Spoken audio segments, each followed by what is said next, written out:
Look up at the night sky. What do you see? Stars, planets, and an infinite expanse of darkness. But here's the question that has haunted humanity for centuries. Are we alone? Or is there something out there waiting to be discovered? Today we dive into one of the most profound and unsettling theories in science, the Great Filter. Why, despite the vastness of the universe, might we be utterly alone? And what does it mean for the future of humanity? Hi everyone, and welcome to the channel.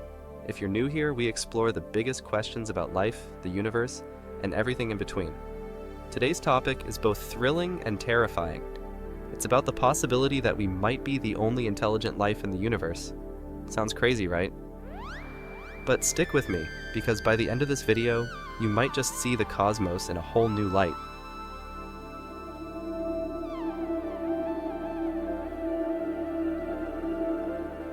Let's start with a simple observation. Our galaxy, the Milky Way, has over 100 billion stars. And the universe? It has over 2 trillion galaxies.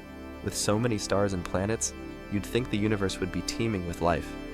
So, where is everyone? This is the Fermiparadox, named after physicist Enrico Fermi, who famously asked, "Where is everybody?" Scientists have proposed countless solutions to this paradox. Maybe aliens are hiding. Maybe they're too far away, or maybe, just maybe, something is preventing life from reaching the stars, and that's where the Great Filter comes in.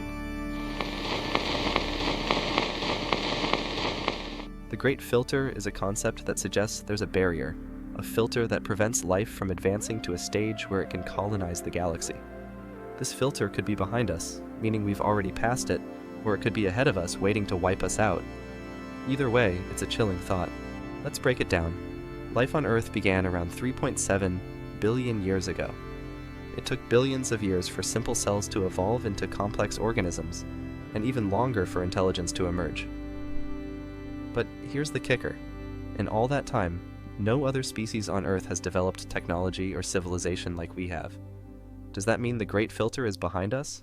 Or are we the exception? If the Great Filter is behind us, it means that the emergence of intelligent life is incredibly rare. Think about it. Earth has had just the right conditions.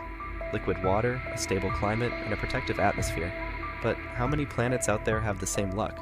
Maybe we're the cosmic lottery winners and the rest of the universe is barren. Scientists have discovered thousands of exoplanets, but so far none have shown definitive signs of life. Does that mean we're alone? Or are we just not looking hard enough? Now, here's the scarier possibility. What if the Great Filter is ahead of us? What if every civilization that reaches our level of technology is destined to destroy itself? Think about it. Nuclear war, climate change, artificial intelligence gone rogue. These are all existential threats that could wipe us out before we ever make it to the stars. If this is the case, then the silence of the universe isn't a mystery, it's a warning. A warning that we need to get our act together if we want to survive. So, what can we do? First, we need to keep searching for life beyond Earth. Missions to Mars, Europa, and Enceladus could provide clues. Second, we need to be cautious about the risks we face as a civilization. And finally, we need to keep asking questions. Because the more we learn, the better our chances of finding the truth. The Great Filter isn't just a scientific theory, it's a call to action. It's a reminder that we're fragile, that we're rare, and that we have a responsibility to protect this pale blue dot we call home. To understand the Great Filter better, let's take a look at the Drake equation. This equation, formulated by astronomer Frank Drake, estimates the number of active, communicative extraterrestrial civilizations in the Milky Way galaxy. The equation takes into account factors like the rate of star formation, the fraction of stars with planets, the number of planets that could support life, and so on. But here's the thing. If the Great Filter exists, it drastically reduces the value of n, the number of civilizations. So where does the filter fit into this equation? Is it in the early stages, like the emergence of life? Or is it later, like the development of technology? Another perspective comes from the rare Earth hypothesis. This idea suggests that Earth-like planets are incredibly rare, and that the conditions necessary for complex life are so specific that they might not exist anywhere else in the universe. Think about it. Earth has a large moon that stabilizes our climate, plate tectonics that recycle nutrients, and a magnetic field that protects us from cosmic radiation. How many planets out there have all these features? If the rare Earth hypothesis is correct, then the Great Filter might be the sheer improbability of finding another planet like ours. Now, let's take a detour into the realm of philosophy. What if we're living in a simulation? This idea, popularized by philosopher Nick Bostrom, suggests that advanced civilizations might create simulations of their ancestors. If that's the case, then the Great Filter could be the point at which civilizations develop the technology to create simulations, and then choose to do so instead of exploring the real universe. It's a mind-bending idea, but it raises an important question. If we're in a simulation, does that mean the Great Filter is behind us, or is it still ahead, waiting for us to discover the truth about our reality? Here's another possibility. Maybe we're just too early.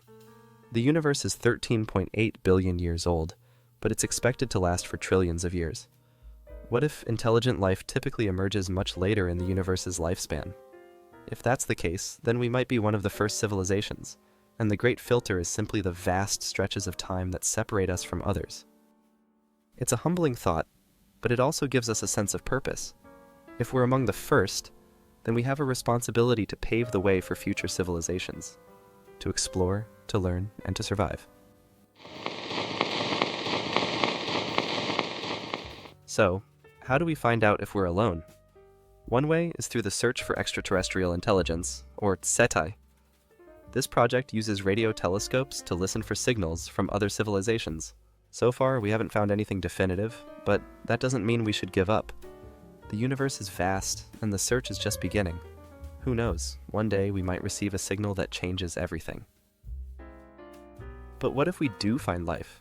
What if we discover a signal or even a microbe on another planet? How would that change our understanding of the Great Filter? If we find life, it could mean that the Great Filter is behind us, and that life is common in the universe.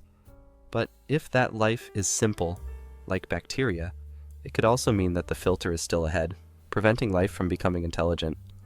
Either way, the discovery of life would be one of the most important moments in human history, which brings us to the most important question of all.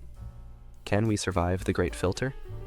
If the filter is ahead of us, then our future depends on our ability to overcome the challenges we face. We need to address climate change, avoid nuclear war, and develop AI responsibly. We need to explore space, not just for the sake of discovery, but for the survival of our species. Because if we can make it through the Great Filter, the universe is ours to explore. So, are we alone? The answer might be yes, but that doesn't mean we should stop looking, because in the end, the search for life is also a search for ourselves. Who are we? Why are we here? And what does it mean to be human in a universe that might be empty? These are the questions that drive us, and they're the questions that will define our future. Thanks for watching. Don't forget to like, comment, and subscribe. And remember, the universe is vast, but the questions we ask are even bigger. See you next time.